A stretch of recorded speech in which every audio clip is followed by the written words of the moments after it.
తాకట్లో ఉన్న మీ బంగారాన్ని విడిపించి ఆ రోజు ఆన్లైన్ రేటుకి కొంటాం. Sharma gold company. తెలుగు రాష్ట్రాల్లో విచిత్ర వాతావరణ పరిస్థితి అయితే కొనసాగుతోంది. ఉదయం మొదలు సాయంత్రం వరకు ఎండలు దంచుకొడుతున్నాయి. సాయంత్రం అవగానే వాతావరణం ఒక్కసారిగా మారిపోయి కారు మబ్బులు కమ్మేస్తున్నాయి. ఉరుములు, మెరుపులు, పిడుగులతో కూడిన భారీ వర్షం కురుస్తోంది. ఈ అకాల వర్షం కారణంగా చేతికందిన పంటలు వర్షార్పణమవుతున్నాయి. దీంతో రైతులు లబోదిబోమంటున్నారు. గత వారం 10 రోజులుగా అకాల వర్షాలు ఉక్కిరిబిక్కిరి చేస్తున్నాయి. మరోమారు కూడా వాతావరణ శాఖ తెలుగు రాష్ట్రాలకు వర్ష సూచన చేసింది.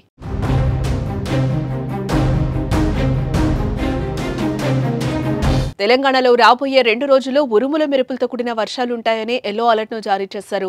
ఉమ్మడి కరీంనగర్, వరంగల్, ఖమ్మం, సిద్దిపేట, నల్గొండ, మహబూబ్ నగర్ జిల్లాలకు వర్ష సూచన ఉంది. అక్కడక్కడ ఉరుముల మెరుపులతో పాటు గంటకు 30 నుంచి 40 కిలోమీటర్ల వేగంతో ఈదురుగాలులు వీచే అవకాశం ఉందని పేర్కొంది.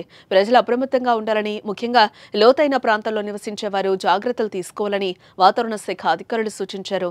మంగళవారం పలు చోట్ల మోస్తరు వర్షం కురిసింది. మహబూబ్ నగర్ జిల్లాలో మధ్యాహ్నం వరకు ఎండ తీవ్రత ఎక్కువగా ఉన్న సాయంత్రం అక్కడక్కడ ఉరుములు మెరుపులతో వర్షం కురిసింది. రంగారెడ్డి జిల్లాలో మధ్యాహ్నం నుంచి పలు ప్రాంతాల్లో ఈదురుగాలులతో వర్షం పడింది. మేడ్చల్, మల్కాజ్గిరి మండలం ఘట్కేసర్లో 1 సెంటీమీటర్ వర్షపాతం నమోదైంది. హైదరాబాద్లోని బండ్లగూడ, ఇందిరానగర్లో 1.7 సెంటీమీటర్లు, చంద్రయానగుట్టలో 1.4 సెంటీమీటర్ల వర్షపాతం నమోదైంది.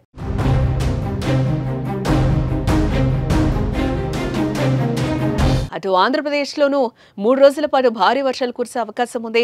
బుధవారం ఉత్తరాంధ్ర జిల్లాలో పిడుగులతో కూడిన తేలికపాటి నుంచి మోస్తరు వర్షాలు, పల్నాడు, చిత్తూరు జిల్లాలో తేలికపాటి వర్షాలు కురిసే అవకాశం ఉందని విపత్తుల నిర్వహణ సంస్థ ఎండీ రోణంకి కూర్మనాథ్ తెలిపారు. రాష్ట్రంలో భిన్నమైన వాతావరణ పరిస్థితుల పట్ల ప్రజలు అప్రమత్తంగా ఉండాలని అన్నారు. మరోవైపు బుధవారం తర్వాత గరిష్ట ఉష్ణోగ్రతలు 2 నుంచి 3 డిగ్రీలు పెరుగుతాయని అంచనా వేస్తున్నారు. మంగళవారం ఉత్తరాంధ్ర, ప్రకాశం, నంద్యాల, కర్నూలు, అనంతపురం జిల్లాల్లో ఉధృతంగా పిడుగులు పడ్డాయి. పలు ప్రాంతాల్లో భారీ వర్షం నమోదైంది.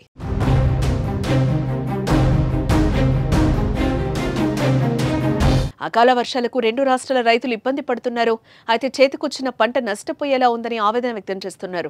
రోడ్లపై ఆరపోసిన పంటను కాపాడుకునేందుకు అష్టకష్టాలు పడుతున్నారు. మంగళవారం సాయంత్రం నల్గొండ జిల్లా హాలియా మున్సిపాలిటీ పరిధిలోని ఇబ్రహీంపేట శివారులో నల్గొండ స్పెషల్ టీం పోలీసులు రైతులకు సాయం అందించారు.